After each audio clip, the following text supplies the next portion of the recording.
Hello, everyone. We are here today to do lesson number 42 of A Course in Miracles. God is my strength, vision is my gift.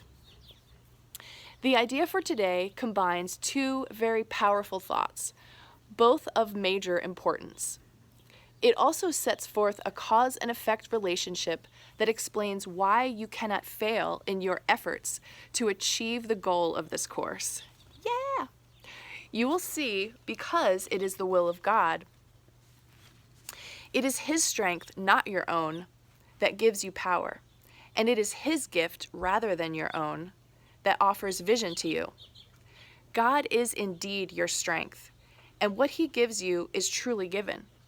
This means that you can receive it at any time, anywhere, wherever you are, and in whatever circumstance you find yourself.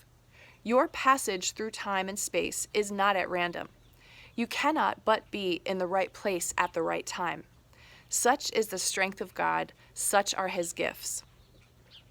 We will have 2 3 to 5 minute practice periods today, one as soon as possible after you wake, and another as close as possible to the time you go to sleep.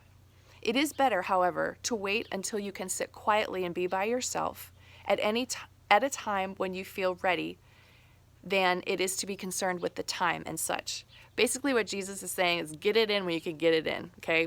Have yourself a quiet place and ponder this lesson. Begin the practice periods by repeating the idea for today slowly, with your eyes open, looking about you. Then close your eyes and repeat the idea again, even slower than before. After this, try to think of nothing except thoughts that occur to you in relation to the idea for the day. You might think, for example, vision must be possible, God gives truly.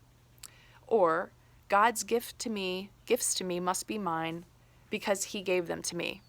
Now, personally, I find those examples a little fumbly and bumbly, and I would never say them. I would stick to God is my strength, vision is His gift. It's a little easier. And then just allow the things to drop into my mind. And if it seems irrelevant or off the wall, just let it pass and just continue repeating it to yourself. Open your eyes, close them again. Wherever you are, as long as you have a peaceful place, you'll get this one. Okay, here we go. Any thought that is clearly related to the idea for today is suitable. You may, in fact, be astonished at the amount of course-related understanding some of your thoughts contain. Let them come without censoring unless you find your mind is merely wandering, and you have let obviously irrelevant thoughts intrude. You may also reach a point where no thoughts at all seem to come to mind. If such interferences occur, open your eyes and repeat the thought once more while looking slowly about. Close your eyes, repeat the idea once more, and then continue to look for related thoughts in your mind. Remember, however, that active searching for relevant thoughts is not appropriate for today's exercises. So take it easy, he's saying. Try merely to step back and let the thoughts come.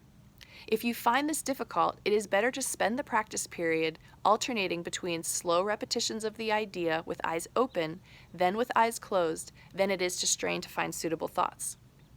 There is no limit on the number of short practice periods that would be beneficial today. The idea for the day is a beginning step in bringing thoughts together and teaching you that you are studying a unified thought system in which nothing is lacking that is needed and nothing is included that is contradictory or irrelevant. The more often you repeat the idea during the day, the more often you will be reminding yourself that the goal of the course is important to you and that you have not forgotten it.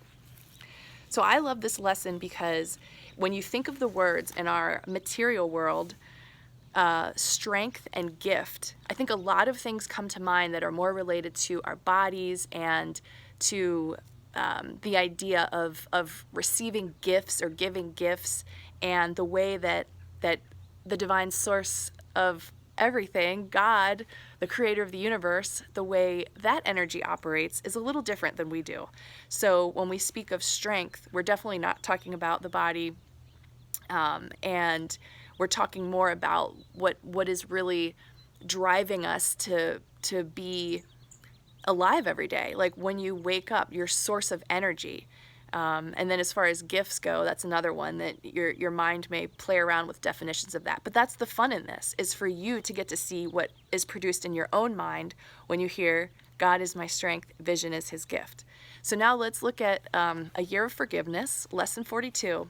God is my strength, vision is his gift. You are blessed beings indeed. I am that one that you know as Jesus. This lesson holds one of the great truths hidden from you. Your tiny body, your little physical body, which society has taught you that you must count on, is not your strength. It carries the vital life force that it is a God-given gift, but it is not your strength. This is one of the reasons why you all are so afraid. In this society, body obsession gets constantly reinforced and strengthened. You become more fearful the more you focus on the body. That is why society does this. It wants you to obsess over your body as the source of your strength, because then you are guaranteed fear. This lesson lays the foundation for your ability to become fearless and defenseless. That will arise in you over time. This is not something to strive for or insist on. As you release your obsession with the body and become more focused on your connection to the divine, you tap into your true source of strength and power, which is the divine. It is your source. It is the very thing that keeps you alive. The body does not keep you alive, nor does it die. You are the vital life force of that which you call God, experiencing things through the body. That is such a good statement. I'm going to read that again. You are the vital life force of that which you call God, experiencing things through the body. Love it. But the body is not who you are. Do this lesson today with joy. Say it as many times to yourself as you are able without becoming stressed or obsessed.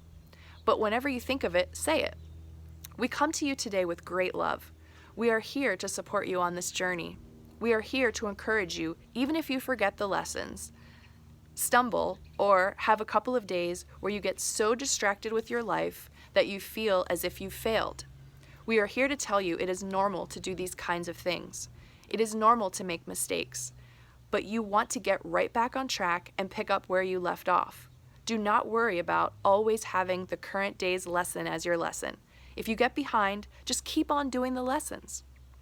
This is a wonderful resource for all of you. If you feel you need to do a lesson over again, do not feel panic that you must move ahead to the next lesson. Listen to your inner guidance. You have the ability to discern whether or not you have done a lesson well. If you have attempted the lesson but feel it was not perfect, that's okay. Go on to the next day. If you ignored it and failed to give it its due, then repeat the lesson.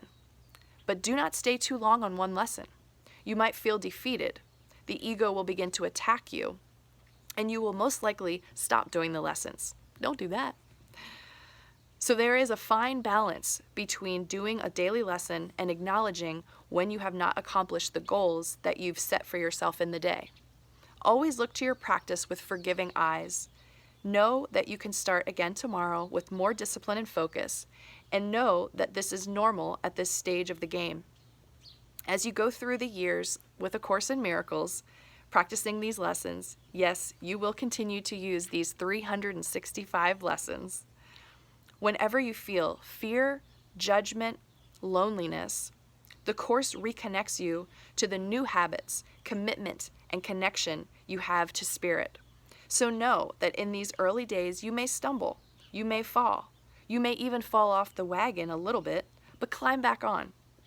Forgive yourself and say, see, I need a training program. I don't know what I'm thinking about most of the time. I am that one that you know as Jesus. We are happy you joined us today. We will see you tomorrow. Well, thank you, everyone. I hope that you're being forgiving with yourself and doing these lessons and enjoying this. And I hope you appreciated the little Delphi cameo in the beginning there. That was super sweet. All right, love to all. I will talk to you tomorrow. Bye.